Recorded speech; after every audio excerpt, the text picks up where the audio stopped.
नमस्कार दोस्तों, एक बार फिर से आपका हार्दिक हार्दिक स्वागत है हमारी इस यूट्यूब चैनल टोटल लर्निंग में।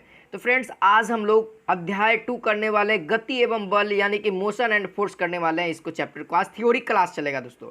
और जैसा कि मैं पिछले 2 वीडियो में पहला थ्योरी चलाया था, फिर उसके बाद ऑब्जेक्टिव चलाया था, तो बहुत स्टूडेंट का अच्छा परफॉर्मेंस रहा, वहाँ पर अच्छे से जवाब दे सके ऑब्जेक्टिव क्वेश्चन का। तो मुझे ये वाला ठीक रहा कि एक थ्योरी और एक ऑब्जेक्टिव क्वेश्चन गर्दा। तो चलिए जल्दी जल्दी से आप सब लोग शेयर करिए, दबा के शेयर करो और दबा के लाइक कर दो, ताकि सभी विद्यार्थी लोग छूट रहे हैं जो लोग आ जाएंगे। तब तक आता है तब तक मैं बताता, तो जो विद्यार्थी लोग नए हैं हमारे इस चैनल के साथ, तो वो लोग इस चैनल को सब्सक्राइब करके बेल आइकन को ऑल कर लीजिए, ताकि आपको प्रत्येक क्लास का नोटिफिकेशन आपके पास सबसे पहले पहुंचे। और साथ ही दोस्तों, जो लोग टेलीग्राम चैनल से नहीं जुड़े हो तो टेलीग्राम चैनल से जुड़ जाओ। जाना टेलीग्राम से प्ले स्टोर से डाउनलोड कर लो टेलीग्राम, वहाँ पर सर्च करना टोटल लर्निंग। जो लोगो हमारे इस चैनल पे है, यूट्यूब चैनल पे, वही लोगो आपको वहाँ टेलीग्राम चैनल पे भी मिल जाएगा, और उसको ज़रूर ज्वाइन कर लीजिए, क्योंकि वहाँ पे प्रत्येक क्लास का PDF, साथ ही क्यूज भी होते रहता है, और साथ ही दोस्तों आपको क्लास का भी मेंटेनेंस मिलते रहेगा कि कौन सा क्लास कब होगा कब नहीं होगा, ये सब मिलते रहता है। तो जल्दी जल्दी से आप सब लोग शेयर करिए। हाँ जी, तो चलिए इस क्लास को शुरू करते हैं दोस्तों, है ना। चलिए आगे बढ़ते हैं। यहाँ पे देखिए, यहाँ पे सेकंड पेज में मैं लेके चलता हूँ। इसी को मैं डीपली रूप से समझाने के लिए बढ़िया से दिखे आपको साफ साफ, इसीलिए यहाँ पे पार्ट 1 कर दिया हूँ। तो चलिए यहाँ पे पार्ट 1 देखिए, कहता है, पहला टॉपिक में पढ़ रहा हूँ, यदि समय तथा प्रेक्षक की स्थिति के सापेक्ष किसी वस्तु यानी ऑब्जेक्ट किसी स्थिति में परिवर्तन न हो तो उस वस्तु की विराम अवस्था कहलाती है।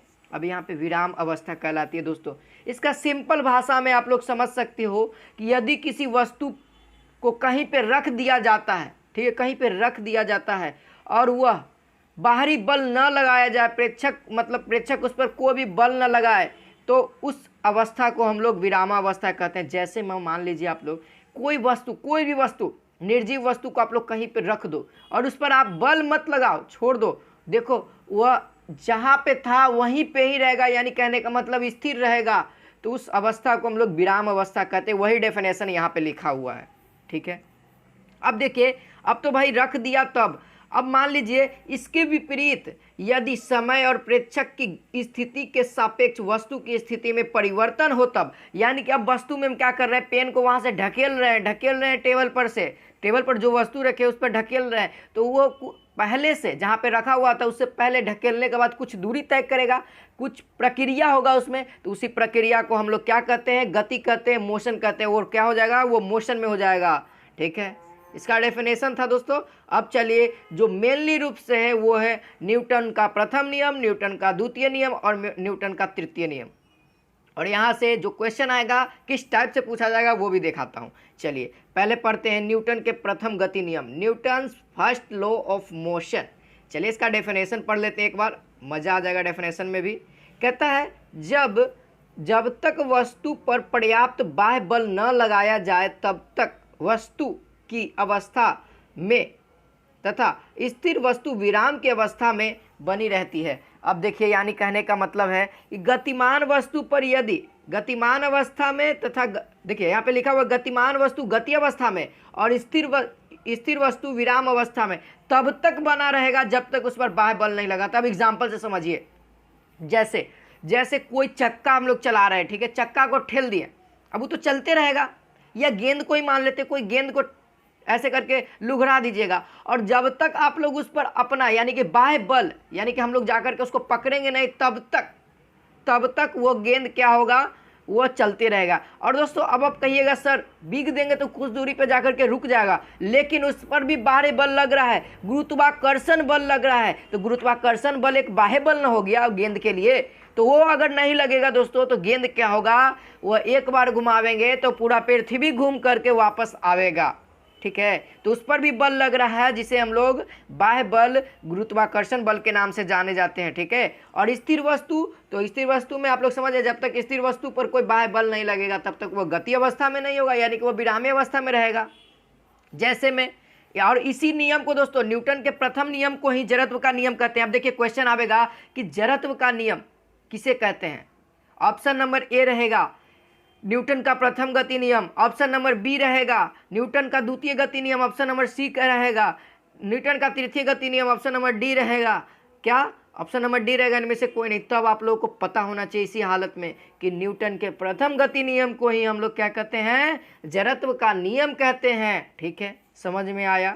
अब देखिए एग्जाम्पल के लिए, थ्रू एग्जाम्पल के लिए, जब बस के अचानक चलने पर खड़ा यात्री पीछे की ओर गिरने लगता है। आप लोग कभी गौर करना, या बस पे या ट्रेन पे ज़्यादा गौर करना, जब ट्रेन खुलता है ना, यानी अचानक बल लगता है ना, तो क्या होता है, यात्री अचानक ट्रेनवा खुलेगा ना तो क्या करेगा, एक बार हिल जाएगा, आप पीछे की ओर गिर जाइएगा। खड़ा रह के देखिएगा, बैठल रहिएगा तो सीटवा पर पता नहीं लगेगा, सीटवा पर थोड़ा सा पीछे माए अड़ जाइएगा, लेकिन अगर खड़ा रहिएगा ना तो गिरे के नौबत आ जाएगा। इसीलिए यहाँ पे उस स्थिति में कौन सा नियम लगता है, तो न्यूटन के प्रथम गति नियम। अब देख लेते हैं न्यूटन का द्वितीय गति नियम, यहाँ पे पढ़ लेते हैं। इसका नोट बनाते चलिएगा दोस्तों, क्योंकि नोट आपके लिए बहुत ही मज़ेदार है। किसी पिंड के संवेग परिवर्तन की दर उस पर आरोपित बल के समानुपाती होता है। ठीक है, यहाँ पे कह रहा है किसी पिंड के संवेग में परिवर्तन की दर उस पर बल आरोपित जो बल होगा वह समानुपाती होगा, किसका, संवेग में परिवर्तन की दर के। अब यहाँ पे देखिए एम ए समवेग क्या होता है, समवेग का जो होता है एम ए होता है व्यंजक। अब एम ए क्या होगा भैया, डायरेक्टली प्रोपोर्शनल होगा, वो होगा फोर्स के। ठीक है, यहाँ पे इस डेफिनेशन के अनुसार, किन के अनुसार जी, तो न्यूटन के द्वितीय गति नियम के अनुसार। ठीक है, F directly proportional M A. तो जब डायरेक्टली प्रोपोर्शनल को हम लोग हटाते हैं, इक्वल में बदलते हैं, कांस्टेंट आता है तो वहाँ पे कांस्टेंट के है और के का मान हम लोग 1 रख देंगे, तो व्यंजक बन जाएगा बल का एफ बराबर एम ए। अब देखिए क्वेश्चन, न्यूटन के द्वितीय गति नियम से हमें बल का व्यंजक प्राप्त होता है। ठीक है, क्या होता है दोस्तों, बल का व्यंजक प्राप्त होता है द्वितीय से। प्रथम से जड़त्व का नियम यानी कि बल की परिभाषा होती है। ठीक है, तो ध्यान रखना ये सब, और यहाँ से आपको बल का व्यंजक भी मिल गया, तो याद रख लीजिए बल का व्यंजक। और एग्जाम्पल के लिए दोस्तों, गेंद पकड़ते समय खिलाड़ी अपने हाथों को पीछे की ओर खींच लेता है। ठीक है, क्या करता है, हाथ को पीछे की ओर फेंक लेता है। कि देखिए कभी कभी कोई मैच में देखिएगा ना तो पीछे की ओर पकड़ता है।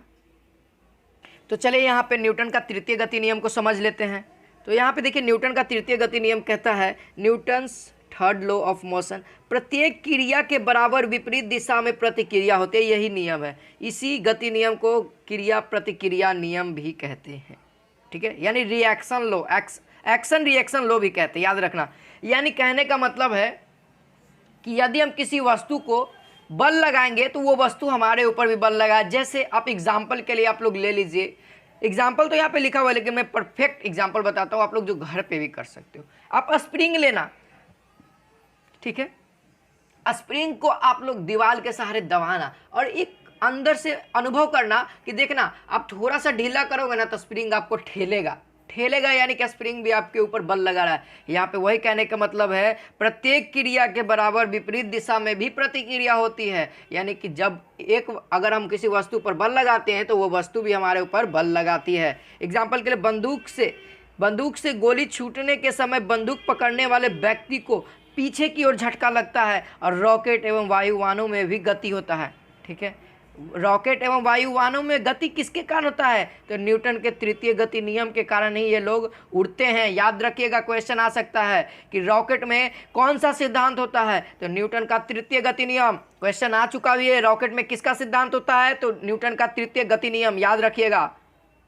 चलिए अगला प्रश्न, क्वेश्चन दूरी, डिस्टेंस, गतिमान वस्तु द्वारा एक विशिष्ट समय अंतराल में तय की गई मार्ग की संपूर्ण लंबाई को दूरी कहते हैं। दूरी एक अदिश राशि है, याद कर लीजिए। ठीक है, अब इसको समझिए, दूरी किसी भी गतिमान वस्तु, यहाँ पे देखिए गतिमान वस्तु लिख दिया है, यानी गति की हुई वस्तु विराम अवस्था में रहेगा तो दूरी नहीं तय करेगा, जहाँ है वही रहेगा, तो दूरी कहाँ तय हुआ। हाँ जी, एक फिक्स पॉइंट ले लिए, वहाँ पे रख दिए और उस वस्तु से ठेलते जाइए और एक अंतिम छोर पर मान लीजिए वहाँ पे x पे है, तो वहाँ से 0 से x की तय किया गया दूरी, यानी जितना समय में तय की गई लंबाई होगी उस पथ की लंबाई को हम लोग दूरी कहते हैं। ठीक है, अब विस्थापन, विस्थापन को थोड़ा बहुत देख लेते हैं। यहाँ पे विस्थापन कहता है डिस्प्लेसमेंट, ठीक है, डिस्प्लेसमेंट गतिमान वस्तु के प्रारंभिक एवं अंतिम बिंदु के मध्य की न्यूनतम दूरी उस वस्तु का विस्थापन कहलाती है। यानी विस्थापन एक सदिश राशि है, वेक्टर क्वांटिटी है जो वस्तु की स्थिति में परिवर्तन को दर्शाता है। अब यहाँ पे देख लो, विस्थापन कहने का मतलब मान लो किसी स्क्वायर बनाओ और इसका लंबाई देख लो, आप लोग नाप लोगे तो इसका पूरा कितना हो जाएगा। यहाँ से मान लीजिए ए है और हमको बी पर जाना है, तो आप लोग कैसे जाओगे, यहाँ से ऐसे करके जाओगे, कैसे जाओगे, यहाँ से ऐसे करोगे, ऐसे जाओगे। लेकिन दोस्तों अगर विस्थापन करोगे तो इसका डायगोनल यानी कि शॉर्ट रास्ता को हम लोग क्या कहते हैं, विस्थापन कहते हैं। यहाँ से डायरेक्ट जाओ, इन दोनों के बराबर नहीं होगा। ये छोटा रास्ता हो गया दोस्तों, आप लोग आसानी से जा सकते हो इस रास्ता पे। तो वही कहता है कि सबसे छोटा रास्ता, न्यूनतम दूरी वस्तु का विस्थापन कहलाता है। ठीक है, समझ गए। चलिए चाल को तनी मनी पढ़ लीजिए, स्पीड को पढ़ लीजिए। किसी निकाय द्वारा एकांक समय में चली गई दूरी उस निकाय की चाल कहलाती है। यानी किसी निकाय द्वारा एकांक समय में चली गई दूरी उस निकाय की चाल कहलाती है। चाल एक अदिश राशि है दोस्तों, और इसका एसआई मात्रक क्या होता है, मीटर प्रति सेकंड। अब एसआई मात्रक देख लीजिए यहाँ पे। चाल बराबर फार्मूला एक होता है दूरी बटा में समय। दूरी क्या है भैया, लंबाई है, लंबाई का मात्रक मीटर होता है, मीटर आ गया। समय का मात्रक सेकंड होता है, तो मीटर प्रति सेकंड एसआई मात्रक हो गया ना। इस तरीके से भी आप लोग निकाल सकते हो यदि याद रहेगा तो। देखो वेग का कैसे निकालता हूँ, विस्थापन क्या है, एक दूरी है तो मीटर लिख सकते हैं। समय अंतराल यानी कि समय, और समय का क्या होता है, सेकंड होता है, तो मीटर प्रति सेकंड इसका भी हो गया ना। यानी कि इन दोनों का मात्रक भी सेम होगा और साथ ही विमा भी सेम होगा। और विमा कितना होगा, लंबाई ना है जी, दूरी ना है, लंबाई ना है, तो लंबाई को विमा में हम लोग एल करते हैं। और सेकंड ना है, सेकंड को हमेशा, सेकंड यानी समय है तो समय को हम लोग विमा में टी कहते हैं। तो यहाँ पर से लिख सकते हैं, यहाँ पे आ जाए एल टी के पावर -1 कह सकते हैं। तो ये क्या हो जाएगा हमारा, बीमा हो जाएगा। किसका, चाल का भी और वेग का भी। वेग का भी क्या क्यों होगा, क्योंकि मीटर प्रति सेकंड इसका भी है और इसका भी, चाल का भी है और वेग का भी है, तो इसका भी बीमा सेम होगा, ध्यान रखिएगा। ठीक है, चलिए वेग यहाँ पे देख लीजिए, देखिए यहाँ पे बीमा भी लिख दिया ना बीमा, देखिए तब लिख देगा। समय के सापेक्ष किसी गतिमान पिंड के विस्थापन की दर को उस पिंड का वेग कहते हैं एसआई पद्धति के अनुसार। इसका मात्रक मीटर प्रति सेकंड एवं बीमा एल टी के पावर -1 होता है। तो ये सब तो समझाने की जरूरत नहीं है। वेग त्वरण भी हो जाएगा आपसे। देखिए यहाँ पे त्वरण को भी पढ़ लेते। किसी विशिष्ट एकांक समय अंतराल में वेग परिवर्तन की दर को त्वरण कहते हैं। यानी कि किसी समय अंतराल पर वेग में परिवर्तन होगा तो उसे हम लोग त्वरण कहते हैं। यदि समय के सापेक्ष गतिमान पिंड के वेग में वृद्धि हो जाए, अब क्या होगा, वेग में वृद्धि होगा तो इसे त्वरण कहा जाता है। ठीक है, त्वरण कहा जाता तो है। देखिए अगर मान लीजिए वेग में वृद्धि होगा दोस्तों, तो त्वरण में वृद्धि होगा या नहीं होगा, 100% होगा, याद रखिएगा 100% होगा। और यदि वेग में कम होगा, वेग का मान कम कर दिया जाएगा तो त्वरण भी कम हो जाएगा, क्योंकि दोनों डायरेक्टली प्रोपोर्शनल होता है, याद रखिएगा। चलिए अगला पढ़ लेते हैं। यदि समय के सापेक्ष वेग में कमी होता है तो इसे मंदन कहते हैं। देखिए वेग में कमी हो गया तो मंदन कहेंगे, वृद्धि हो गया तो त्वरण ही कहेंगे, याद रखिएगा। चलिए अगला आता है प्रक्षेप गति। ठीक है, प्रक्षेप गति क्या कहता है, जब किसी पिंड को आकाश में तिर्यक रूप में अर्थात पृथ्वी की सतह के समीप फेंका जाता है तो यह पिंड पृथ्वी के गुरुत्वाकर्षण के प्रभाव में एक वक्रीय पथ का निर्माण करता है। उसी प्रक्षेप द्वारा अनुसरण किया गया पथ प्रक्षेप वक्र यानी कि उसी गति को प्रक्षेप्य गति कहलाती है। अब देखो, अब इसको समझने के लिए आप लोग कुछ नहीं करो, एक खाली मैदान में चल जाओ और एक ढेला लेना और बिगना ऊपर की ओर कस के दम लगा के एकदम। ठीक है, तो यहाँ पर कोई व्यक्ति है, यहाँ से ढेला बीगा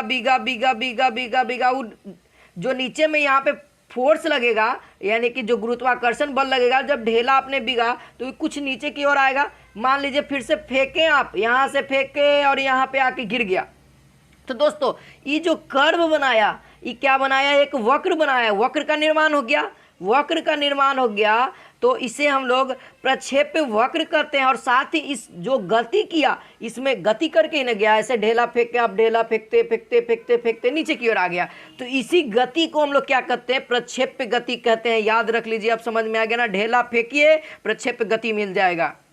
ठीक है, चलिए आगे बढ़ते हैं। आगे बढ़ते हैं, कहता है अगला टॉपिक, इस गति को प्रक्षेप्य पथ एवं सदैव परवलयाकार होती है। यानी कहने का मतलब हमेशा ऐसी होवे करेगा। आप कहूँ भी फेंक लीजिए, एकदम सीधा नहीं होगा, कभी भी सीधा नहीं होगा दोस्तों। आप लोग ट्राई करके देख लेना, 90 डिग्री कभी भी नहीं होगा। किसी वस्तु को फेंकने के बाद वह नीचे हमेशा कर्व बना करके आएगा, ठीक है। और वो कैसा कर्व होगा, तो परवलयाकार होगा, पाराबोला होगा, ठीक है।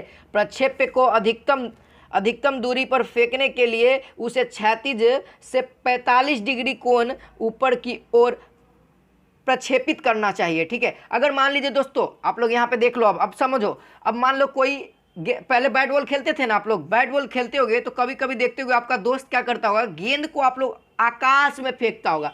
तो यहाँ पे खेल होता था कि कौन सबसे ज़्यादा आकाश में फेंका हो, कौन सबसे ज़्यादा आकाश में फेंका हो, तो आप क्या करते होंगे, पूरा दम लगाते होंगे। तो देखिए यहाँ पे समझदारी वाली बात यह है, यदि दोस्तों आप लोग 45 डिग्री एंगल पे खड़ा हो जाओ और बीगो कस के दम लगा के देखो, सबसे ज़्यादा दूरी आप फेंका जाएगा, बशर्ते आप लोग को 45 डिग्री एंगल पे बॉल को फेंकना होगा, ठीक है। तो सबसे ज़्यादा दूरी आप ही का होगा, ठीक है। तो अब से जब भी कोई कहे ना कि कौन गेंदा फेंका है, तब कि 45 डिग्री पर नाप के खड़ा हो जाना, बिक देना, ठीक है। हाँ, तो यहाँ पे देखिए उदाहरण के लिए, धनुष से छूटा बाण, हवाई जहाज से गिराया गया बम आदि इसी पे होता है, ठीक है। कौन सा, प्रक्षेप्य गति पे ही सब काम करता है। याद कर लीजिए, धनुष से छूटा गया बाण, हवाई जहाज से गिराया गया बम, इस तरीके से सिद्धांत पूछ देगा कौन सा सिद्धांत होता है, तो प्रक्षेप्य गति। चलिए अब यहाँ पे आ गया हमारा अभिकेंद्रीय बल। अभिकेंद्रीय बल क्या कहता है जी, वृत्तीय पथ पर गतिशील पिंड पर कार्यरत विभिन्न बलों में से एक बल की दिशा सदैव केंद्र की ओर होती है, जिससे अभिकेंद्र बल कहा जाता है। इस बल के अभाव में वृत्तीय गति संभव नहीं है। अब इसको समझने के लिए आप चल जाइए गोलंबर के पास, आपके घर के बगल में एक न तो एक गोलंबर जरूर होगा दोस्तों। और आप लोग वहाँ पे कभी भी साइकिल से भी जाते होगे या बाइक से भी जाते होगे, जो चीज़ जो गाड़ी हो, आप लोग जब भी गोलंबर को घूमते होगे तो आपको एक वहाँ पे अनुभव अगर करोगे तो हो जाएगा कि क्या होगा, यहाँ पे गोलंबर है, अगर आप लोग यहाँ से आ रहे हो, गोलंबर घूमोगे ना तो लगेगा ना कि गोलंबर हमको तीर रहा है लगता है। अगर स्पीड बढ़ा के करोगे, अगर स्पीड बढ़ा के मोड़ोगे ना तो एकरे अंदर घुस जाओगे, ठीक है। अगर पूरी स्पीड में अगर मोड़ना चाहोगे तो एकरे अंदर अथी हो जाओगे, बेगा जाओगे। यहाँ पे क्या हो जाएगा, अभी केंद्र बल आपका कम हो जाता है, ठीक है। अभी केंद्र बल अगर संतुलन में रहा, इसीलिए कहता है सब लोग कि गोलंबर के पास धीरे धीरे मोड़ना चाहिए, क्योंकि अभी केंद्र बल समान होना चाहिए। अभी केंद्र बल और अपकेंद्र बल समान रहेगा तो आप लोग कहूँ भी नहीं गिर पाओगे, ठीक है। तो याद रखना, अगले बार से एक्सीडेंट नहीं होगा। देखिए अब केंद्र बल, तो यहाँ पे वृत्तीय पथ पर गतिशील पिंड पर कार्यरत अभिकेंद्र बल की प्रतिक्रिया में उसके विपरीत दिशा में एक बल केंद्र के बाहर की ओर कार्यरत होता है, जिसे हम लोग अपकेंद्रित बल कहा जाता है। उदाहरण के लिए वॉशिंग मशीन, दूध से मक्खन निकालने वाली मशीन अपकेंद्रीय बल पर क्रियाशील है। ये तो आप लोग को याद रखना है, वॉशिंग मशीन, दूध से मक्खन निकालने वाली मशीन किस सिद्धांत पर है, किस कार्य पर है, तो अब अपकेंद्रिक बल पे। अब देखिए ये जो अब अभिकेंद्री बल और अपकेंद्री बल, ये गोलंबर पे दोनों वर्क करता है। एक इधर की ओर आपको खींचेगा, ठीक है, एक इधर की ओर खींचेगा गोलंबर की ओर, और एक आपको बाहर की ओर खींचेगा गोलंबर के बाहर की ओर। तो अभी केंद्रीय बल आपको गोलंबर की ओर खींचेगा और अब केंद्रीय आपको गोलंबर से बाहर की ओर खींचेगा। इसीलिए दोस्तों आप लोग गोल घूम पाते हो। नहीं तो यदि ये दोनों संतुलन नहीं रहा, कोई भी एगो ज्यादा हो जाता है, कोई भी यदि ई वाला आपको ज्यादा खींच लिया तो आप लोग इधर की ओर फेंका जाइएगा। यदि आपको इधर वाला ज्यादा हो जाएगा गोलंबर साइड, तो आप लोग गोलंबरे में जाके टकरा जाइएगा। तो अब आपको ध्यान रखना है कि दोनों मेंटेन करके चलाएंगे गाड़ी और एक्सीडेंट से बचेंगे, ठीक है। तो ये दोनों बल बहुत ज़्यादा इंपॉर्टेंट है। और ये दोनों बल का दोस्तों उपयोग ग्रहों में भी होता है। ग्रह एक दूसरे से टकराते काहे नहीं है, डिस्टेंस पे काहे हैं, तो यही बल दोनों एक दूसरे को बांध के रखता है। अभी केंद्रीय बल और अपकेंद्रीय बल बराबर रहते हैं, जिसके कारण कभी भी एक दूसरे में टकराता नहीं है। और ऐसे पत्थर जो होता है आकाश में डीम डाम होते रहता है, देखते हैं कितना पत्थर टूटता है, और इसी को हम लोग समझते हैं कि टूटता हुआ तारा आया है, ठीक है। तो ऐसा कुछ नहीं होता है। तो आप सभी लोग आशा करते हैं चैप्टर आज यहीं पे समाप्त करते हैं। दोस्तों कैसा लगा कमेंट सेक्शन में जरूर बताइएगा क्लास को। जय हिंद, जय भारत।